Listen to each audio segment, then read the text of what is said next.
Hey guys, we're at Fort Worth at the 2024 Impressions Expo, and with me today is the one and only Rob Super. So if you ever wonder how are they making those scarves at the soccer games and so forth, I thought they dyed something. Heat rises, and so you're going to probably get unconventional curing on something like that. All of a sudden, I see a ton of different desktop engraving setups, and I've talked to so many people here this week that have gotten into engraving.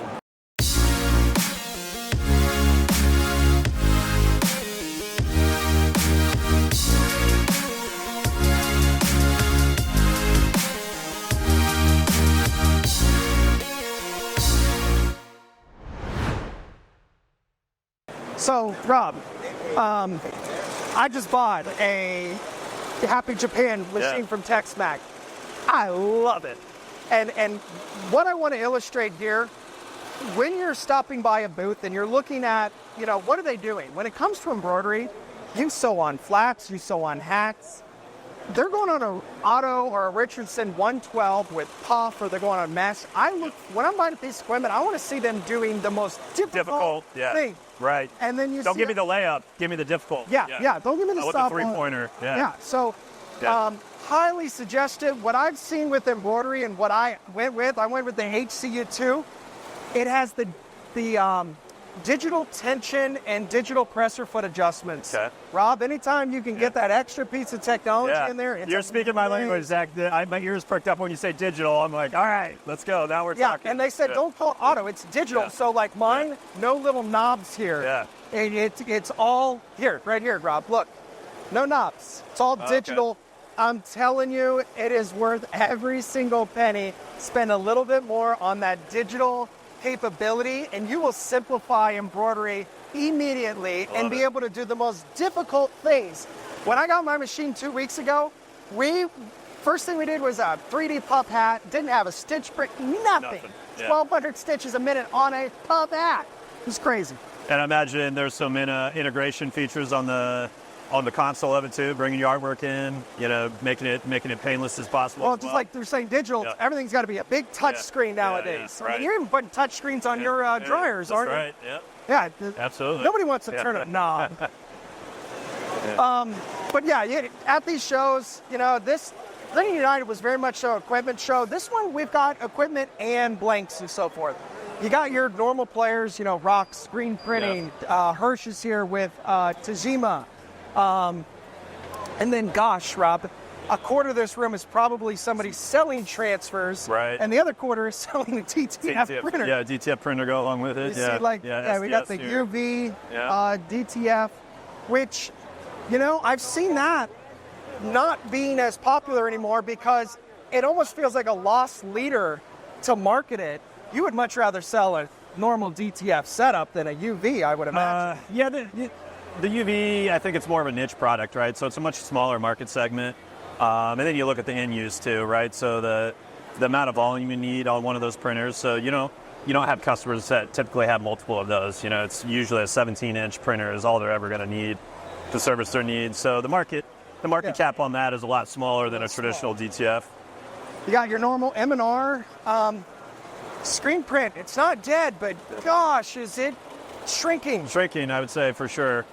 And I think they're going to find more ways to adapt and innovate and continue to push forward there. But 1-2 color jobs, as I think everyone says this now, right? 1-2 color jobs, high piece quantity. It's always going to be more cost effective if you have the equipment to run it through a screen print. But I just feel like all I do is see people listing their screen printing equipment used, and that's one piece of equipment that's not so digital that I have confidence buying used. So sure. I would think a lot of them are struggling these days. But again, what's a little bit different about this show, we have some more blanks. This show is what, 100th of the size of the last one we were just at. Rob, there's something kind of cool over here because you do cut and sew. Yeah. Do you know how they make a scarf? Okay, so it's like a knitting. It's a knitting setup here. Interesting. These are the things you only see at a show. Like what? Hey, what's up, buddy? I mean, look at that. Yeah. Wow. I have no idea what I'm looking at, but it's pretty cool. Okay. So if you ever wonder how are they making those scarves at the soccer games and so forth, I thought they dye sub them.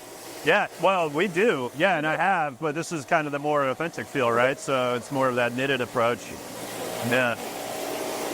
Oh, sorry, excuse me. Manually. Yeah. Okay. Wow, super cool. So you have dye sub them.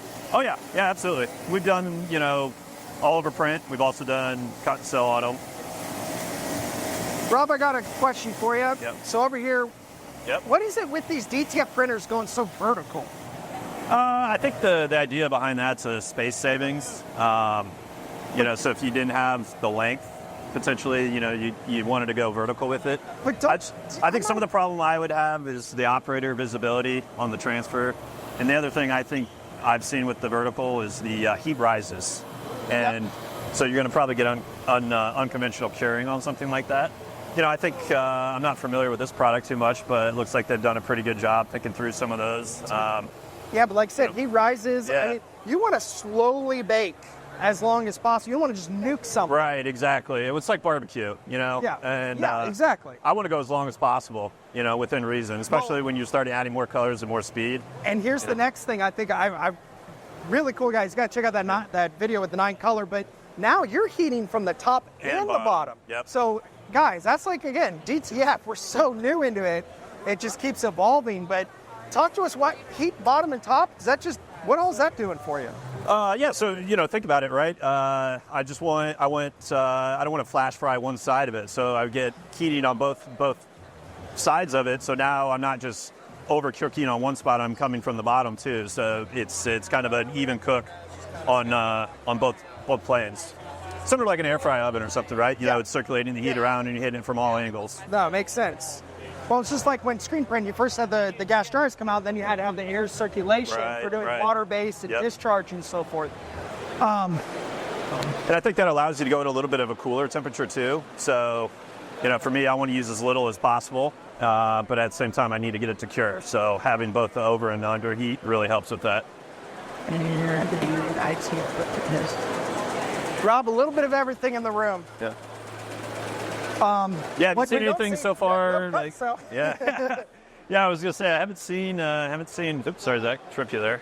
Well, and I'm even kind of surprised we're seeing as many of these with the, you have screen printing, but there's all those other pieces of equipment and things. Right. So like, just the cleaning process. I gotta think DTF. It's not just the press operators. Yeah. It's the screen manufacturers. It's the ink manufacturers. The whole supply chain. Yeah. It's gotta be great. Got to be feeling the pain for sure. You got to pivot. Yeah, exactly right. I think they're going to be looking for some key partnerships with the ability to at least get a piece of the DTF market in some way, shape, or form. And I think a lot of these companies can pivot. If they have engineering departments, hey, let's solve a problem that DTF has. How do we solve I think an interesting solution would be a lot of the desktop printers, right? They don't have a powder solution. So now let's come up with a little more of an automated powder solution. So I'm not hand powdering things. You make it cost effective. You could probably sell a lot of those. That whole market, which I don't want to be a part of because that's not really our demographic. But there's a huge army of people that have these little conversion printers that need a powder solution. I just bought an off-brand engraving machine because I'm not ready to spend tens of thousands of dollars on a really nice epilogue, for example. With DTF, I go 24-inch or don't get into it because you can outsource it. And engraving, I can outsource it, but with DTF, I can actually get the transfer printed to me. I would rather outsource until I have the demand to buy a 24-inch wide print. Well, like we talked about this morning, right? I think, and it sounds weird as somebody that sells equipment, running a printer doesn't necessarily make you money. And what do I mean by that?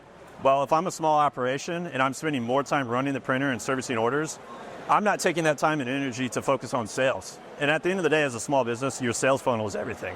Yeah. You can have the best products, the best website, but if nobody knows about it and you're not getting out there and building a widest net as possible for the sales, it doesn't matter. So as a small business, getting into this, 1, 2, 3 employees, absolutely get a reliable source, especially when you're talking DTF. And something I wish I had was a good business partner at one point, or you just got to have somebody you could really lean on to help you.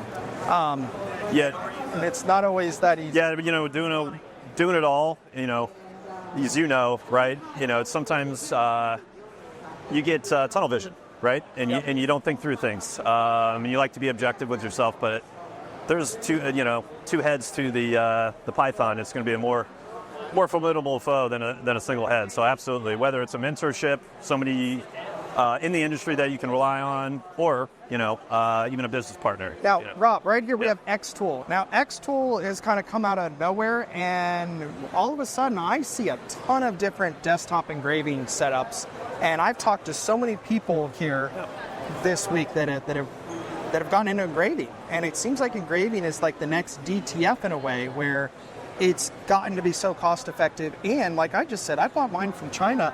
A lot of DTF gave us more confidence as a group to like, all right, maybe this isn't so bad. I had 6 different shops tell me I bought this machine, and then I had the confidence to do it. But the engraving seems to be really popping off out of nowhere. Because again, they're complementary. But your cost of entry went from a $40,000 setup to a grand.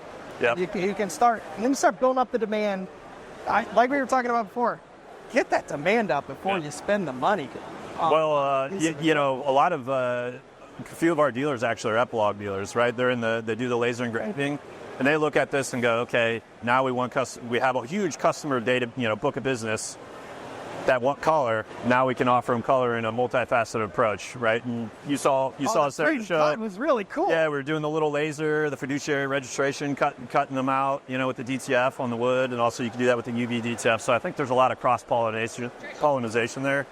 That's going to continue to grow and evolve, over the next couple of years. Epilogue makes incredible equipment.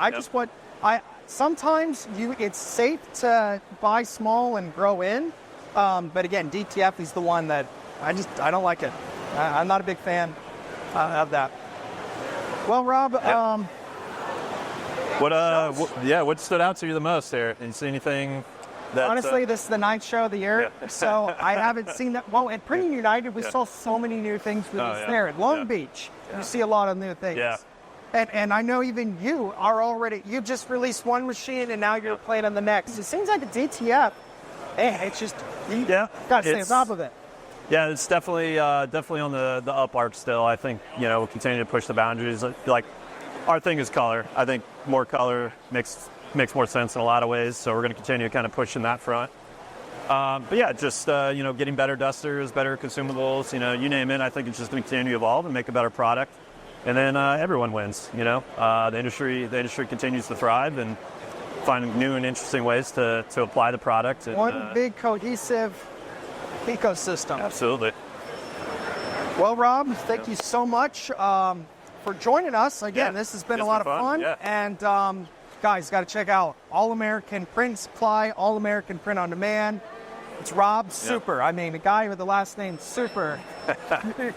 It's a tough name to live up to sometimes, but we do our best. So yeah, Zach, I really appreciate it, man. It's been fun walking around with you.